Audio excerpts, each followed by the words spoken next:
Cap segment पर नजर डालेंगे और 3 ऐसे स्टॉक्स पर नजर डालेंगे जहां पर सबसे ज्यादा एक्शन दिखा है। सबसे पहले स्विगी ब्रोकरेज की बुलिश रिपोर्ट के चलते स्टॉक में अच्छी खासी तेजी आज के ट्रेडिंग सेशन में दिखी है। जेपी मॉर्गन ने ओवरवेट की रेटिंग दी है, 730 रुपए प्रति शेयर का लक्ष्य दिया है। उनका मानना है कि स्विगी अभी भी जोमेटो से करीब 30 से 40% के डिस्काउंट पर कारोबार कर रहा है, जिसके चलते स्विगी पर उनका नजरिया काफी पॉजिटिव। इसके अलावा दूसरे स्टॉक की बात करें तो यूबीएस पर ऑटो सेक्टर पर यूबीएस की रिपोर्ट है। नेगेटिव कमेंट्री के चलते ऑटो शेयरों में गिरावट, रिटेल सेगमेंट में दिसंबर बिक्री में दबाव दिख सकता है, ऐसा यूबीएस का मानना, जिसके चलते ऑटो सेक्टर पर भी आज भारी गिरावट दिखी है। इसके अलावा फार्मा सेक्टर जहां पर तेजी है, उसी सेक्टर से लुपिन पर फोकस करेंगे। एचआईवी की दवा को मंजूरी मिली, जिसके बाद लुपिन के शेयर में अच्छी खासी तेजी आज के ट्रेडिंग सेशन में दिखी है।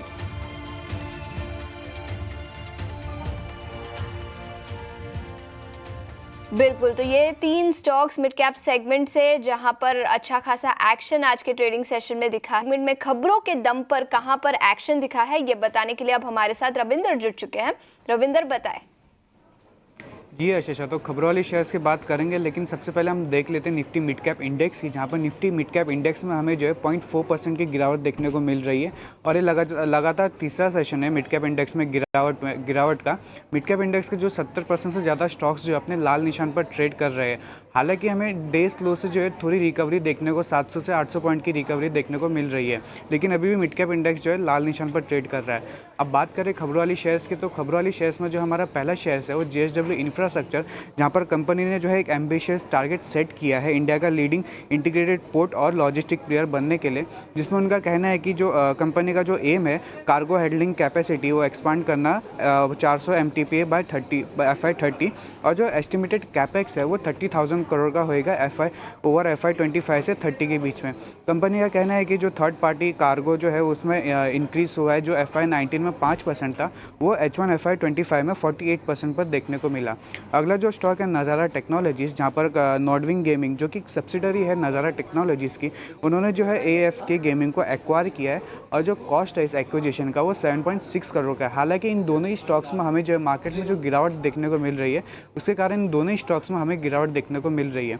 अगला जो स्टॉक है स्पाइसजेट, जहाँ पर स्पाइसजेट और जेनेसिस के बीच का जो 16 मिलियन USD डॉलर का जो सेटलमेंट था, डिस्प्यूट था, वो सेटल हो गया, जिससे कि जेनेसिस जो है स्पाइसजेट में इक्विटी स्टेक एक्वायर करने वाला है 100 रुपीज़ पर शेयर, और स्टॉक्स में जो हमें 6 से 7% की तेज़ी देखने को मिल रही है। अब बात करें इंडेक्स गेनर और लूजर्स की, तो सबसे पहले बात करते हैं मिड कैप गेनर्स की। तो मिड कैप गेनर्स में जो पहला नाम आ रहा है वो HPCL, जिसमें हमें जो 3% की तेज़ी देखने को मिल रही है। इसी के साथ साथ BSE, NLC और ऑरोबिंदो फार्मा, इन स्टॉक्स में जो हमें तेज़ी देखने को मिल रही है। अगर बात करें मिड कैप लूजर्स की, तो मिड कैप लूजर्स में जो पहला नाम है कमिंस इंडिया, जिसमें हमें जो है 3% की गिरावट देखने को मिल रही है। इसी के साथ साथ भारत डायनामिक, RVNL और एम्फेसिस, इन स्टॉक्स में हमें जो गिरावट देखने को मिल रही है।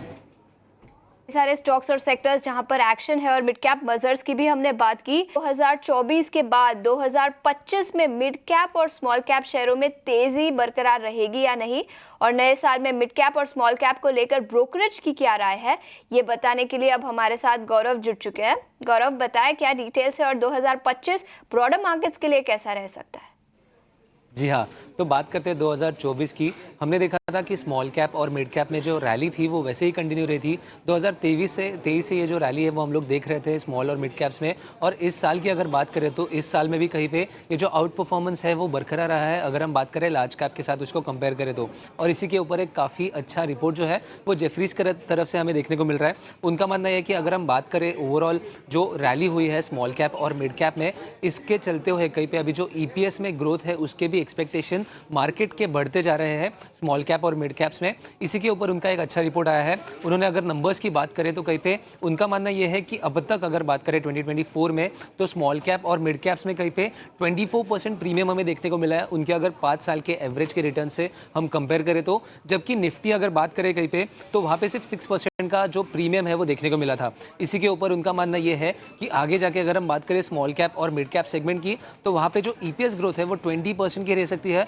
और अगर हम बात करें निफ्टी जो कि ब्रॉडर मार्केट है, वहाँ पे 12% का EPS ग्रोथ देखने को मिल सकता है। और इसी के साथ साथ उन्होंने ऐसे कहा है कि इस बार कहीं पे जो सेक्टर स्पेसिफिक की जगह पे कहीं पे स्टॉक स्पेसिफिक या फिर स्टॉक पिकिंग जो है वो काफ़ी ज़्यादा काम में आ सकती है स्मॉल कैप और मिड कैप में। इसी के साथ साथ उन्होंने कहीं पे बॉटम अप अप्रोच जो है वो उन्होंने दिया है, सलाह दी है बॉटम अप अप्रोच की। और इसी के साथ साथ कुछ ऐसे स्टॉक्स भी उन्होंने कहा है जहाँ पे हमें देखने को मिल सकता है आगे जाके अपसाइड। तो सबसे पहले अगर हम बात करें ऐसे स्टॉक्स जहाँ पे उनका मानना है कि 35% से भी ज़्यादा केगर में हमें देखने को मिल सकता है EPS में ही, तो उसमें आता है एम्बर, नाइका, कोलगेट, इसी के साथ साथ एंटेरो, भारतीय हेक्साकॉम, ऐसे कुछ स्टॉक्स है। इसी के साथ उनका मानना यह है कि कुछ ऐसे भी स्टॉक्स है जहाँ पे ROE में हमें 5% से भी ज़्यादा ग्रोथ देखने को मिल सकते हैं, और उसमें आते हैं कोलगेट, जुबिलेंट फूड्स, वोल्टा जैसे कुछ ऐसे स्टॉक्स जो स्मॉल कैप और मिड कैप में है। और आखिर में उन्होंने ऐसे भी कुछ स्टॉक्स लिस्ट किए हैं जहाँ पे 40% से भी ज़्यादा एक डिस्काउंट जो है वो हमें देखने को मिल रहा है फिलहाल वैल्यूएशन के बेसिस पे। और उसमें कुछ ऐसे स्टॉक्स है जो जहाँ पे उनका बाय रेटिंग बरकरार है। उसमें आते हैं अल्कार्गो लॉजिस्टिक्स, न्यूजेन, HEG, KEI। तो कई सारे स्टॉक्स जो है वो उन्होंने हाईलाइट किए हैं यहाँ पे। बट ओवरऑल उनका मानना यह है कि आगे जाके कहीं पे बॉटम अप अप्रोच जो है वो ज़्यादा बेहतर रहेगा स्मॉल कैप और मिड कैप के लिए। तो 2025 में ये स्मॉल कैप और मिड कैप की रैली कंटिन्यू रहेगी या नहीं वो देखना काफ़ी ज़रूरी रहेगा। बट फिलहाल के लिए जेफरीज की तरफ से कुछ ऐसे नाम जहाँ पे एक अच्छा जो बुलिश व्यू है वो बनते हुए देखने को मिल रहा है। स्टॉक स्पेसिफिक आइडियाज जेफरीज ने अपने ब्रोकरेज रिपोर्ट में दिए हैं। गौरव, शुक्रिया पूरी डिटेल्स के साथ हमारे साथ जुड़ने के लिए। लेकिन इस बीच एंजल वन के senior vice president Amardev Singh भी हमारे साथ जुड़ चुके हैं। अमर, बहुत बहुत शुक्रिया समय निकालकर जुड़ने के लिए। बाजार में भारी गिरावट दिखी है, ग्लोबल बाजार से संकेत काफी कमजोर रहे हैं, लेकिन इंडेक्स लेवल पर ट्रेडिंग के लिहाज से क्या रणनीति बनानी चाहिए? देखिए, इंडेक्स में ओवरऑल तो सेलिंग प्रेशर ही हमें फिलहाल देखने को मिल रहा है, बिकॉज हाई लेवल्स पे एक सेलिंग प्रेशर है। और जो मेजर इंडेक्स हैवी वेट्स हैं, चाहे वो रिलायंस हो, HDFC बैंक हो, तो जिनका ऑलमोस्ट 20% वेटेज है, तो वहां भी हम लोगों ने एक सेलिंग प्रेशर ही देखा है। तो इस कारण से, और जैसा मोस्ट इम्पोर्टेंट था कि सेलिंग प्रेशर तो हम देख ही रहे थे, लेकिन साथ में यूएस फेडरल रिजर्व के जो रेट कट के बाद उन्होंने ये इंडिकेशन दिए कि 2025 में there could be only 2 rate cuts, because जो इन्फ्लेशन को वो 2% पे अपना बेंचमार्क पे लाना चाहते हैं, that is still a far away, and the US economy is in a far better shape. So they might not go in for 4 rate cuts, जो पहले जिसकी बात की जा रही थी, एक्सपेक्टेशंस, मार्केट्स की एक्सपेक्टेशंस थे कि 4 रेट कट्स होंगे।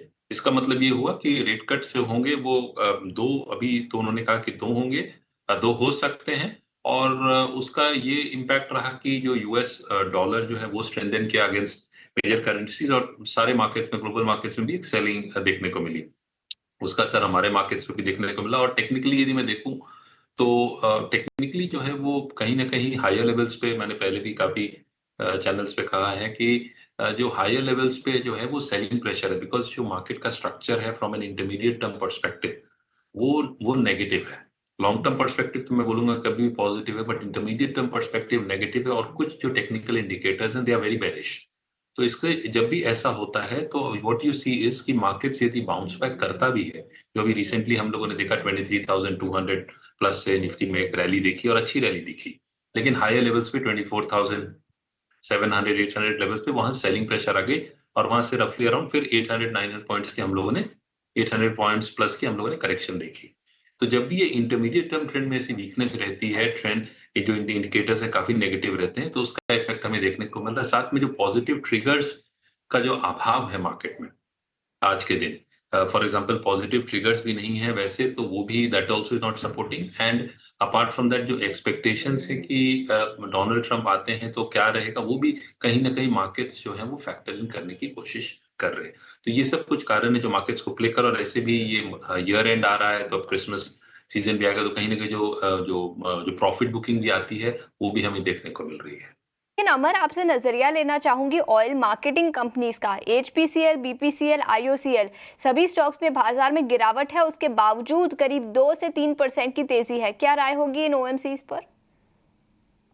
देखिए, ओवरऑल यदि मैं सबसे पहले HPCL की बात करूं तो HPCL में गिरावट के बाद आज हमें एक पुल बैक देखने को मिला है, बट मोर और लेस ये फिलहाल कंसोलिडेशन फेज में ही ये स्टॉक दिख रहा है। और यदि मैं BPCL की बात करूं तो BPCL में भी एक सेलिंग प्रेशर था, ऑलमोस्ट 380 लेवल से 290 के आसपास आके अभी बाउंस बैक हमें देखने को मिल रहा है।